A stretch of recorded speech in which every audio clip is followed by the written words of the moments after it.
Hola, soy Max Kaiser, bienvenidos a Kaiser Report. En los titulares de hoy, si cuentas la verdad sobre el dólar, serás ridiculizado, desacreditado y destruido. Y si resulta que te gusta el oro, o eres una agencia de calificación no sometida a Wall Street, entonces el tío Sam querrá acabar contigo. No te atrevas a contar la verdad. Stacey Herbert. Así es, Max Kaiser. Existe una tremenda guerra de divisas en todo el mundo y el dólar no quiere verse en el fuego cruzado. En resumen, en el sistema mundial de divisa fiduciaria en este momento, tú serás el último en caer. Pues sí, todas se derrumban, una tras otra. Las divisas fiduciarias colapsan. Ya lo hemos visto en este programa y vamos a hablar sobre esto. Pero ustedes ya saben de qué divisas hablamos. Caen una tras otra por la vulnerabilidad. ¿Qué tienes ahí? Tengo al pollo hiperinflacionario. Ya ves que este pobre pollo parece que ha sufrido hiperinflación y no te gustaría que eso le pasara a tu país. Si ves este pollo hiperinflacionario, échate a correr. Ese pollo es mío. ¿Por qué estás jugando con mi pollo? No deberías jugar con él, es mi pollo. Bueno, el gráfico del día, Max, el oro frente al techo de deuda. El gráfico es de Ed Yardeni. Y eso muestra que existe bastante correlación en estos últimos 15 años, Max, entre el precio del oro y el techo de gasto. Como ves, a medida que sube el techo de gasto, sube el precio del oro.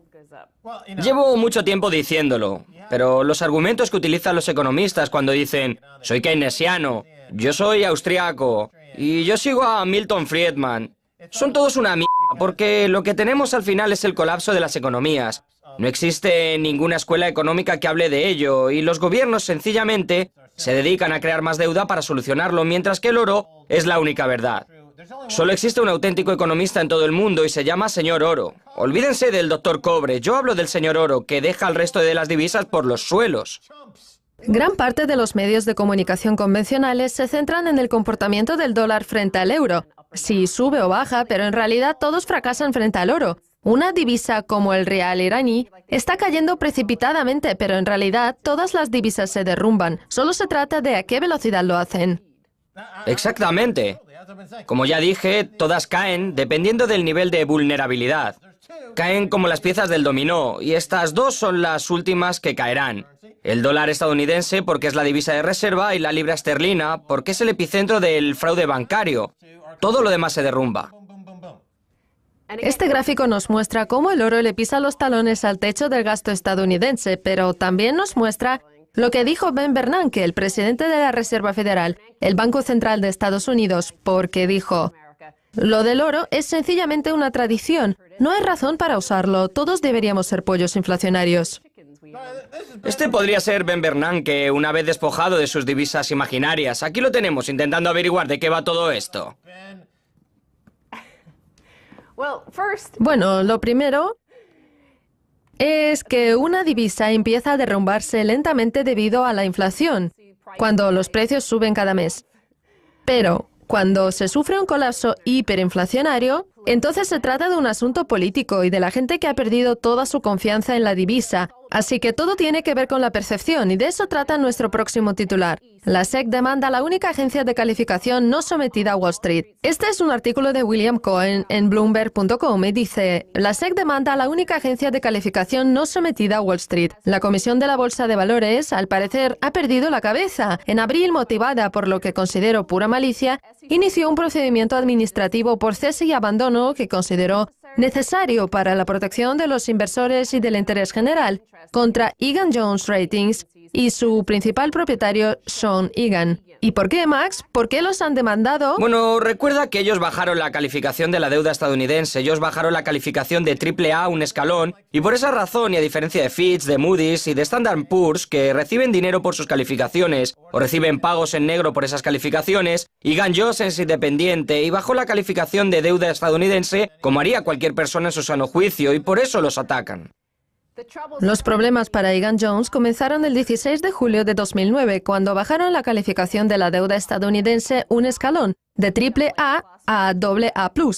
2 días después, ¡pum!, la SEC les pidió información sobre por qué habían bajado la calificación de la deuda estadounidense. Y ellos dijeron que estaban protegiendo a los inversores de la misma manera que protegen a los inversores chinos que poseen un montón de deuda estadounidense. Ellos estaban protegiendo a un solo acreedor, la población china, que está muy preocupada porque el dólar no valdrá nada. Yo ya he dicho a la gente de Grecia y de Irlanda y de Egipto que creen sus propias agencias de calificación de bonos y bajen la calificación de la deuda estadounidense todo lo posible, hasta a triple C, porque es una porquería sin valor alguno. Solo les llevaría 20 minutos crear una agencia de calificación, solo necesitarían un apartado de correos y un maldito analista del MIT que cuesta $50.000 anuales. Y eso es todo. China tiene su propia agencia de calificación, creo que se llama Dagong, y ellos bajaron la calificación de la deuda estadounidense mucho antes de que lo hiciera Egan Jones, así que creo que este asunto tiene que ver con Estados Unidos. Si eres del imperio, entonces no puedes bajar la calificación. No puede hacerlo ninguna de esas personas sin importancia de los mercados de bonos de pollos hiperinflacionarios. La cuestión es dónde acabará Dagong, porque han perdido mucho con el imperio. Y muy pronto veremos a Timothy Geithner en Pekín con 3 toneladas de opio. Eso funcionaba hace más o menos un siglo. Deja que se droguen con opio, Tim Geithner. A lo mejor eso te sirve. Ellos no pudieron intimidar a Egan Jones, así que volvieron a bajar la calificación de la deuda estadounidense en abril de este mismo año. Eso ocurrió el 5 de abril. El 19 de abril empezaron a aparecer filtraciones de que la SEC había votado abrir un procedimiento de derecho administrativo contra esa compañía. Y el 24 de abril los denunciaron. La historia de Egan Jones es la historia de una empresa privada que cuenta con 20 empleados y que fue fundada en 1995 y es la única de las 9 pagada por inversores en vez de por los emisores de valores. Y esto es importante para darse cuenta de que los responsables de este colapso financiero, que fue causado por tipos como Bear Stearns, contrataban a las agencias de calificación para darle el visto bueno a sus bonos basura, sus tóxicas obligaciones de deuda colateralizada y sus bonos respaldados por hipotecas para que le dieran una calificación de triple A. Pagaban a estas agencias para que hicieran esto y, como dice en este artículo de Bloomberg William Cohen, aparecieron emails donde se decía que ninguna de estas agencias de calificación estaba bajo la investigación de la SEC y que ellos calificarían cualquier cosa, hasta una vaca, mientras les pagaran. Calificarían la bosta de las vacas con una triple A y las usarían como garantía para, no sé, para quedarse con los activos griegos. Mira, esta es la locura de la que hemos hablado y ya hemos alcanzado el punto de no retorno. En The Telegraph, en el Reino Unido, leo, la industria del entretenimiento demandará a los pronosticadores del tiempo cuando den pronósticos pesimistas que anuncien lluvias, porque según parece eso provoca menos ingresos en la industria del entretenimiento. Así que si quieres un meteorólogo y estás en la televisión y dices que se esperan lluvias en el fin de semana, te pueden denunciar porque las nubes negras de lluvia no existen en nuestro mundo de entretenimiento. Y siempre hay sol y hay unos preciosos arcoíris rosas y del swing swing de Barack Obama salen rayos de sol. No pasa nada, nunca ocurre nada malo, todo está calificado con una triple A y al 100%.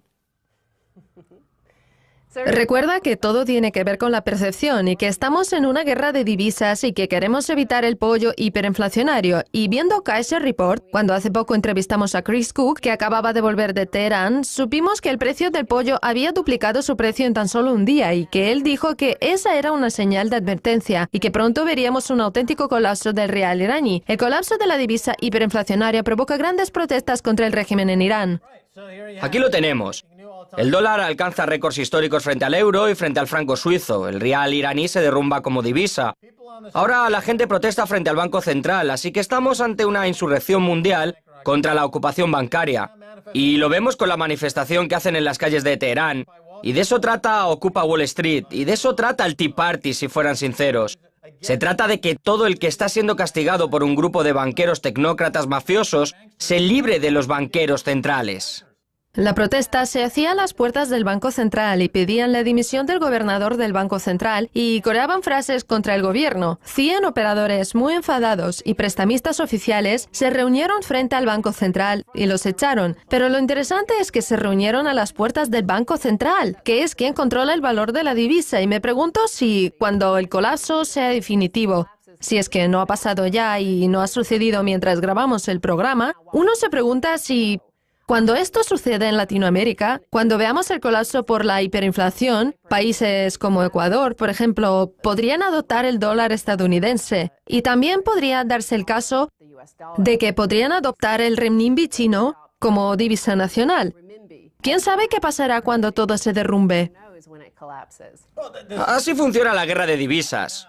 Bill Black, con el que hablaré en la segunda parte del programa, Ya hemos charlado de este asunto aquí y hemos visto lo de Irán y su banco central, y eso lo vamos a ver aquí, en Londres, contra Mervyn King. Así se va a quedar Mervyn King, como un pollo flaco, como una tabla. Saca tu tabla de aquí, Mervyn King. Estás destruyendo el país con tu flexibilización cuantitativa. ¿Qué es todo eso? Pareces un laxante. Despierta, Mervyn King, y deja de abusar de la población del Reino Unido. Deja que los mercados funcionen como deberían funcionar. No necesitan que tú intervengas ni que se imprima más dinero. Para terminar, Max, Grecia desbloquea 30 millones para un circuito de Fórmula 1. Hablando de la locura de los bancos centrales y de los gobiernos centrales y de la guerra de divisas, porque esta locura contribuye a devaluar el euro y todo el mundo quiere esta divisa un poquito más devaluada, pero no mucho más devaluada como la hiperinflación del rial iraní. Creo que esto se merece que tú puedas quedarte con mi pollo dorado. Pues Max, según el Ministerio de Fomento, el circuito será construido en un lugar impronunciable cerca de Patra, con la esperanza de que el país pueda celebrar un evento de Fórmula 1 en el futuro. Este es un claro ejemplo de lo que está pasando en todo el mundo. Grecia está en bancarrota y fue invadida por banqueros mafiosos. Valoraron sus activos por muy poco dinero y luego inundaron el país con un montón de deuda. Les arrebataron la riqueza y empobrecieron a la población. Les arrebataron todo el poder salarial, los despojaron de toda fuente de ingresos, y ahora que han perdido su soberanía y que la población ya no goza de una democracia, ahora la megaélite mundial de banqueros mafiosos va a organizar una carrera de Fórmula 1.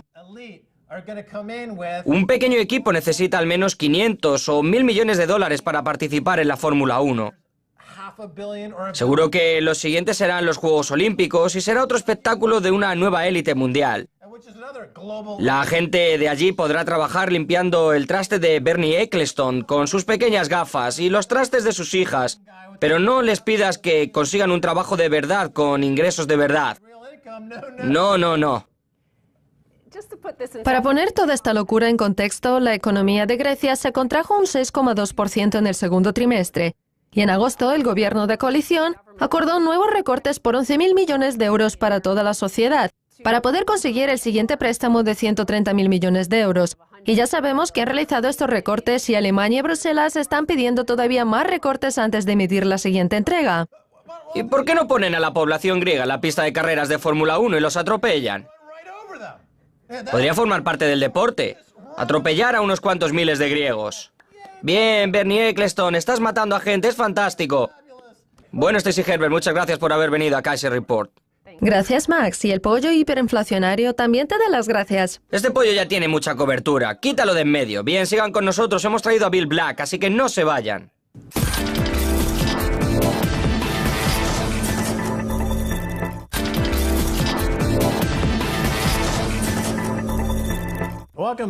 Bienvenidos de nuevo a Kaiser Report, soy Max Kaiser. Ha llegado la hora de ir a Kansas City para hablar con el profesor Bill Black, autor de La mejor forma de robar un banco es tener uno. Bill Black, bienvenido a Kaiser Report. Gracias, Max. Bien, profesor Black, hablemos un momento de Lenny Brewer. ¿Qué pensó cuando se dijo que a Lenny Brewer, el presidente de la División Criminal del Departamento de Justicia, le descubrieron declarando su amor por el encausamiento suspendido? Yo fui muy duro cuando estuve colaborando con el encausamiento durante la crisis de ahorro y préstamo. Y al igual que mi esposa, fui abogado del Departamento de Justicia y Lenny Brewer explicó las directrices de cómo los delincuentes de cuello blanco, los bancos que causaron la crisis financiera, podían evitar ser demandados, y la forma de hacerlo era contratar a un economista y convertirse en alguien demasiado grande para caer, y declarar que muchos trabajadores perderían sus empleos si demandaban a tu banco criminal. En otras palabras, se trata de tomar como rehenes a los empleados. En este caso, se trata de tomar como rehenes a los empleados o a los mercados, como vimos con Hank Paulson en 2008, cuando nos dio $750 millones e hizo que el mercado estallara. Pero esto es aparcar el problema, la contabilidad suspendida, el encausamiento suspendido. Ya nada ocurre en tiempo real, todo pasará en algún momento mágico del futuro, en algún momento del nirvana, Cuando de repente todo... ¿Qué pasará cuando todo sea aplazado, Bill Black? Mientras tanto, ¿qué está pasando en realidad? El encausamiento suspendido significa que no va a haber encausamiento alguno. Y todo el mundo sabe qué significa que no haya encausamiento, y la excepción confirma la regla. A Arthur Andersen le ofrecieron un acuerdo para un tercer encausamiento suspendido y lo rechazó y fue a juicio y perdió el caso ante el tribunal. Así que Arthur Andersen se acabó. Pero con todo esto, el Departamento de Justicia ha aprendido que no se puede procesar a nadie importante, de manera que ellos ya no demandan a las grandes corporaciones. Brewer declaró que los acuerdos de encausamiento suspendido eran una medida disuasoria apropiada y que los agentes eran sofisticados y podrían detectar cuando una empresa se tomaba en serio la implantación de un programa de cumplimiento. Aquí hay un montón de palabras que se usan erróneamente en muchas ocasiones, como programa de cumplimiento porque no existe tal programa, o disuasión porque tampoco existe la disuasión, Bill Black. Solo se trata de abandonar la disuasión, de permitir que la gente cometa delitos con total impunidad. Y esto es más que gracioso. Ahora que usted se ha mudado a la City de Londres, podemos volver a la clásica rutina humorística. El caso es que así es como dan la excusa para no procesar. Y es fantástico porque Brewer dijo, les hago una advertencia, este procedimiento no siempre funciona. Ahí está el riesgo. ¿Es cierto que Brewer procede de la misma firma de abogados que el fiscal general Eric Holder? Y si es así, ¿no es eso un problema? Sí, ambos proceden de Covington and Burling y vienen de representar a muchos de los peores delincuentes de cuello blanco en este juicio. Esta firma estuvo gravemente involucrada en la creación de MERS, el sistema de registro electrónico de hipotecas, y los espectadores deben saber que eso fue lo que arruinó el registro de hipotecas en todo Estados Unidos y lo que sometió a un riesgo potencial a decenas de millones de personas propietarias de sus hogares. Y eso es un problema. Volviendo al caso de S&L en Covington and Burling, yo estuve trabajando para alguien a quien definían como una persona muy dura, mientras que a Covington and Burling lo definían como una firma demasiado suave, por eso se libraron de ellos. Lenny Brewer también fue miembro del grupo de trabajo de bonos respaldados por hipotecas residenciales que acaba de archivar la demanda por fraude hipotecario civil contra JP Morgan. ¿Por qué fue una demanda civil y no penal, Bill Black?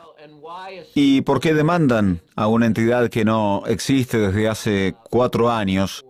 ¿Y por qué no demandan a quienes de verdad perpetraron el fraude y son multimillonarios y en algunos casos billonarios?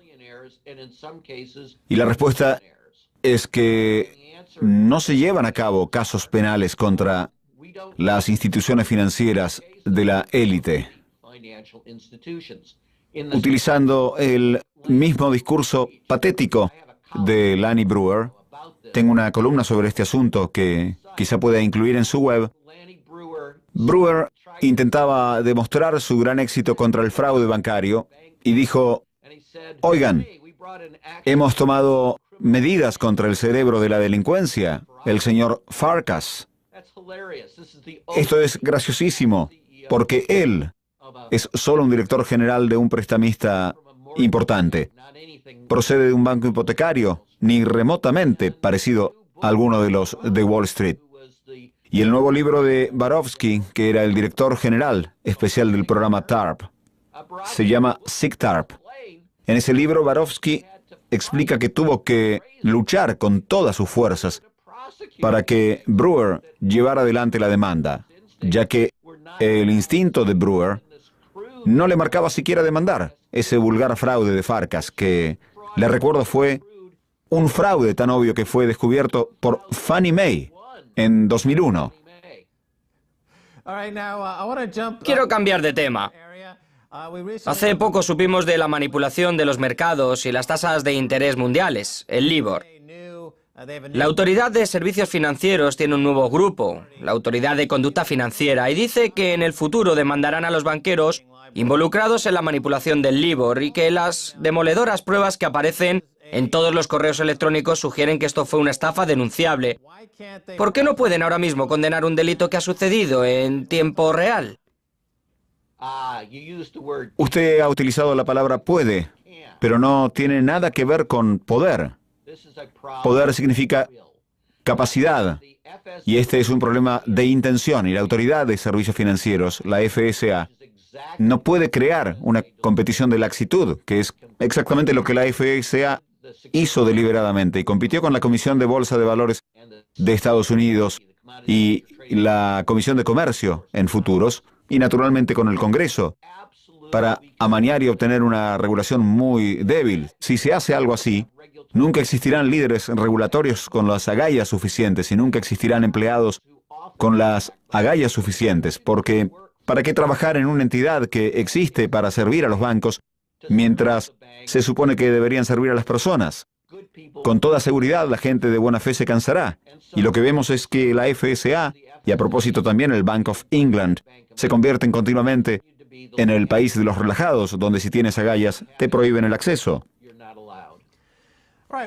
Estamos haciendo el programa desde Londres y aquí, en esta, como usted dice, carrera de laxitud o carrera hacia el fondo, ¿quién será el peor cuando supervisen los mercados? Por Londres ha pasado AIG, Lehman Brothers, Bernie Madoff, la ballena de Londres de JP Morgan, hemos visto la rehipotecación y en Londres ha habido una gran conferencia de los laboristas y del partido de la izquierda. Ellos ya han celebrado su conferencia, que resultó ser un atractivo encuentro de un partido que nadie sabe lo que hace.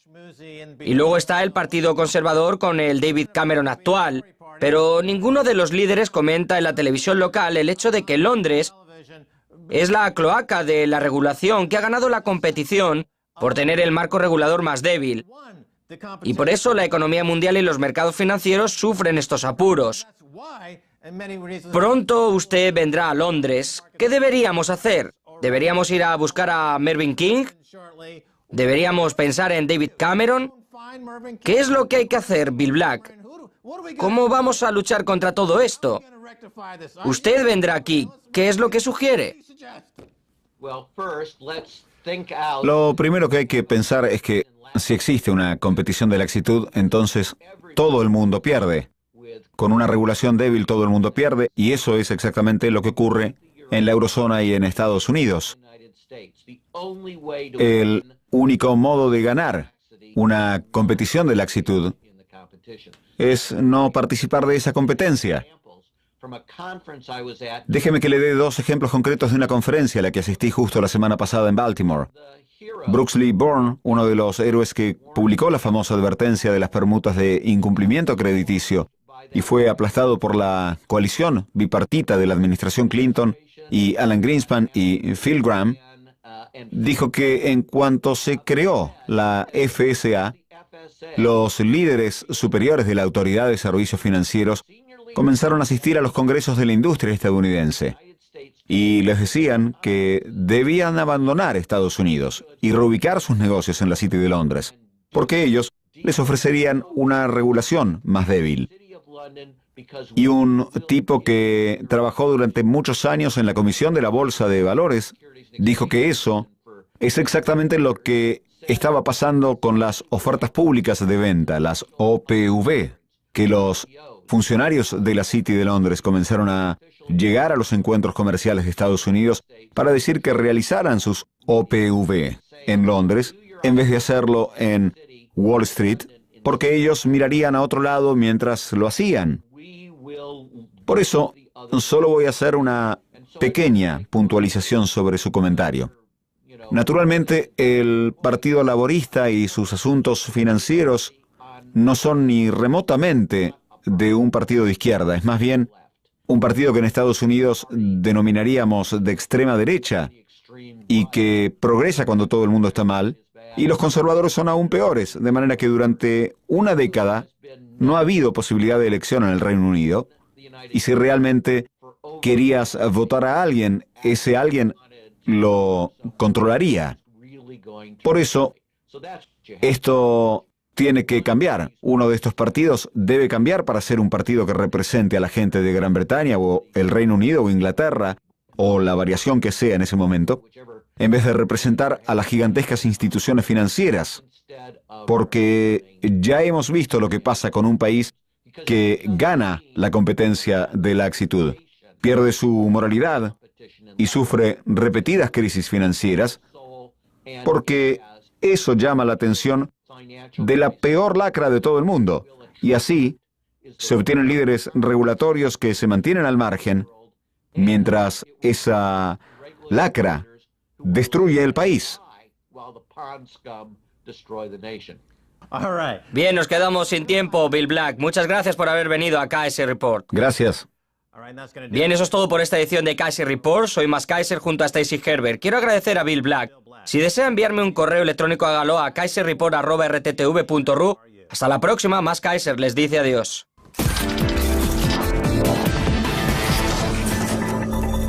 Necesario para la protección de los inversores y del interés general contra Egan Jones Ratings y su principal propietario, Sean Egan. ¿Y por qué, Max? ¿Por qué los han demandado? Bueno, recuerda que ellos bajaron la calificación de la deuda estadounidense, ellos bajaron la calificación de AAA un escalón, y por esa razón, y a diferencia de Fitch, de Moody's y de Standard & Poor's, que reciben dinero por sus calificaciones o reciben pagos en negro por esas calificaciones, Egan Jones es independiente y bajó la calificación de deuda estadounidense como haría cualquier persona en su sano juicio, y por eso los atacan. Los problemas para Egan Jones comenzaron el 16 de julio de 2009, cuando bajaron la calificación de la deuda estadounidense un escalón, de AAA a AA+. 2 días después, ¡pum!, la SEC les pidió información sobre por qué habían bajado la calificación de la deuda estadounidense, y ellos dijeron que estaban protegiendo a los inversores de la misma manera que protegen a los inversores chinos que poseen un montón de deuda estadounidense. Ellos estaban protegiendo a un solo acreedor. Lo del oro es sencillamente una tradición. No hay razón para usarlo. Todos deberíamos ser pollos inflacionarios. Este podría ser Ben Bernanke, una vez despojado de sus divisas imaginarias. Aquí lo tenemos, intentando averiguar de qué va todo esto. Bueno, lo primero es que una divisa empieza a derrumbarse lentamente debido a la inflación, cuando los precios suben cada mes.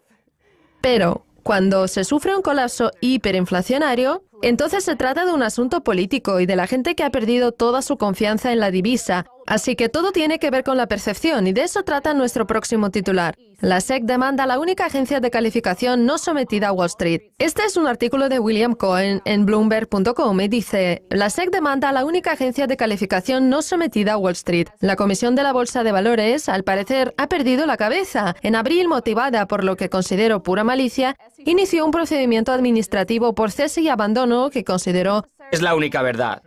Solo existe un auténtico economista en todo el mundo y se llama Señor Oro. Olvídense del Dr. Cobre, yo hablo del Señor Oro, que deja al resto de las divisas por los suelos. Gran parte de los medios de comunicación convencionales se centran en el comportamiento del dólar frente al euro. Si sube o baja, pero en realidad todos fracasan frente al oro. Una divisa como el real iraní está cayendo precipitadamente, pero en realidad todas las divisas se derrumban. Solo se trata de a qué velocidad lo hacen. Exactamente. Como ya dije, todas caen dependiendo del nivel de vulnerabilidad. Caen como las piezas del dominó, y estas dos son las últimas que caerán. El dólar estadounidense, porque es la divisa de reserva, y la libra esterlina, porque es el epicentro del fraude bancario. Todo lo demás se derrumba. Este gráfico nos muestra cómo el oro le pisa los talones al techo del gasto estadounidense, pero también nos muestra lo que dijo Ben Bernanke, el presidente de la Reserva Federal, el Banco Central de Estados Unidos, porque dijo: Caen una tras otra por la vulnerabilidad. ¿Qué tienes ahí? Tengo al pollo hiperinflacionario. Ya ves que este pobre pollo parece que ha sufrido hiperinflación y no te gustaría que eso le pasara a tu país. Si ves este pollo hiperinflacionario, échate a correr. Ese pollo es mío. ¿Por qué estás jugando con mi pollo? No deberías jugar con él, es mi pollo. Bueno, el gráfico del día, Max, el oro frente al techo de deuda. El gráfico es de Ed Yardeni. Y eso muestra que existe bastante correlación en estos últimos 15 años, Max, entre el precio del oro y el techo de gasto. Como ves, a medida que sube el techo de gasto, sube el precio del oro. Llevo mucho tiempo diciéndolo, pero los argumentos que utilizan los economistas cuando dicen soy keynesiano, yo soy austriaco y yo sigo a Milton Friedman, son todos una mierda, porque lo que tenemos al final es el colapso de las economías. No existe ninguna escuela económica que hable de ello y los gobiernos sencillamente se dedican a crear más deuda para solucionarlo, mientras que el oro...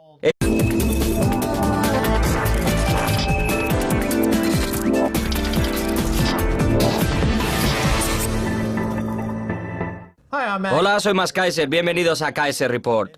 En los titulares de hoy, si cuentas la verdad sobre el dólar, serás ridiculizado, desacreditado y destruido. Y si resulta que te gusta el oro, o eres una agencia de calificación no sometida a Wall Street, entonces el tío Sam querrá acabar contigo. No te atrevas a contar la verdad. Stacey Herbert. Así es, Max Kaiser. Existe una tremenda guerra de divisas en todo el mundo y el dólar no quiere verse en el fuego cruzado. En resumen, en el sistema mundial de divisa fiduciaria en este momento, tú serás el último en caer. Pues sí, todas se derrumban, una tras otra. Las divisas fiduciarias colapsan. Ya lo hemos visto en este programa y vamos a hablar sobre esto. Pero ustedes ya saben de qué divisas hablamos.